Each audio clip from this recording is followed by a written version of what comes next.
ഓ top biryani മോനെ ഇപ്പൊ കഴിച്ചു ഇറങ്ങിയിട്ടുള്ളൂ. നല്ല ബിരിയാണി, നല്ല ബിരിയാണി. സ്ഥിരമായിട്ട് ഇവിടെ നല്ല കഴിക്കുന്ന ബിരിയാണി. പിന്നെ ഇന്നലെ വീട്ടിലേക്ക് പാർസൽ കൊണ്ടുപോയി. ഞാൻ പാർസൽ വാങ്ങാൻ വന്ന ആളാണ്, ഇടക്കിടക്ക് വാങ്ങണതാണ്. പിന്നെ മൂപ്പരെ ഏട്ടനും അനിയന്മാരും ഒക്കെ വെപ്പിന്റെ ആൾക്കാർ തന്നെയാണ്. ഇതിന്റെ ടേസ്റ്റ് ഞാൻ കഴിച്ചു തുടങ്ങണ മുമ്പ് തന്നെ ഞാൻ പറയും കേട്ടോ, അടിപൊളി ബിരിയാണി തന്നെ ആയിരിക്കും. എനിക്ക് 100% ഉറപ്പുണ്ട്. കാരണം ഇതിന് മുമ്പ് ഞാൻ പല തവണയായിട്ട് നാസറാഖാന്റെ ബിരിയാണി കഴിച്ച ആളാണ്. ഞാൻ ഇതിനു മുമ്പ് 2-3 പ്രാവശ്യം വന്നിട്ടുണ്ട്. നല്ല അടിപൊളി ബിരിയാണിയാണ്. അത് നമ്മൾ ശരിക്കും വീട്ടിലുണ്ടാക്കുന്ന അതേ ടേസ്റ്റാണ്, അതാണ് ഇങ്ങോട്ട് വരുന്നത്. പിന്നെ നീറ്റ് ആൻഡ് ക്ലീൻ ആണ്. നല്ല ബിരിയാണിയാണ്, നല്ല മസാല കൂടിയുള്ള അടിപൊളി ബിരിയാണിയാണ്. ഒരു ടേസ്റ്റിയാണ്.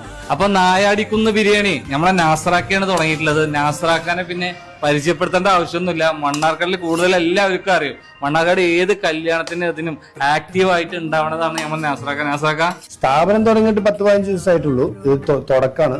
പിന്നെ കല്യാണ വീടുകളിൽ പാചകം ചെയ്ത് കൊടുക്കലും കാറ്ററിംഗ് മേഖലയിലും ഒക്കെ ഒരു 33 കൊല്ലായി. 92 സ്റ്റാർട്ട് ചെയ്താ സ്വന്തമായിട്ട്. ചെറിയ തോതിലൊന്നും തുടങ്ങിയിരിക്കണം. നോക്കാം. പിന്നെ അന്നല്ലേ പരമാവധി ആളുകൾ ഭക്ഷണം കഴിച്ചിട്ട് വിശപ്പ് മാറ്റി പോട്ടെ. ഭക്ഷണം കഴിച്ച പോലെ എല്ലാരും രണ്ടാമത് കിട്ടാൻ വന്നിട്ട് പിന്നെ പോലെ കെയർഫുള്ള ആൾക്കാരും വരുന്നുണ്ട്. പിന്നെ സ്റ്റാർട്ടിങ്ങിൽ ഉദ്ഘാടനം എന്നുള്ള ലെവലിൽ നമ്മൾ വലിയൊരു പബ്ലിസിറ്റി ഒന്നും കൊടുത്തിട്ടൊന്നുമില്ല. ഇത്ര വലിയ പരസ്യം ചെയ്തിട്ടും ഭക്ഷണം കഴിച്ച് അതിന്റെ ഗുണമേന്മ മനസ്സിലാക്കിയോണ്ട് തന്നെ രണ്ടാമത് വരുന്നു.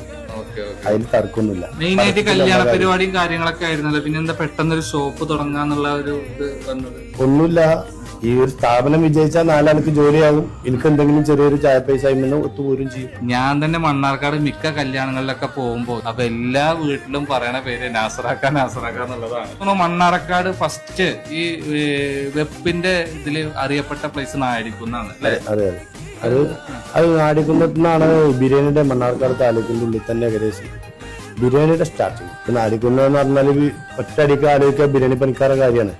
അപ്പൊ ആ നായാടിക്കുന്നതിന് പേരിട്ടു.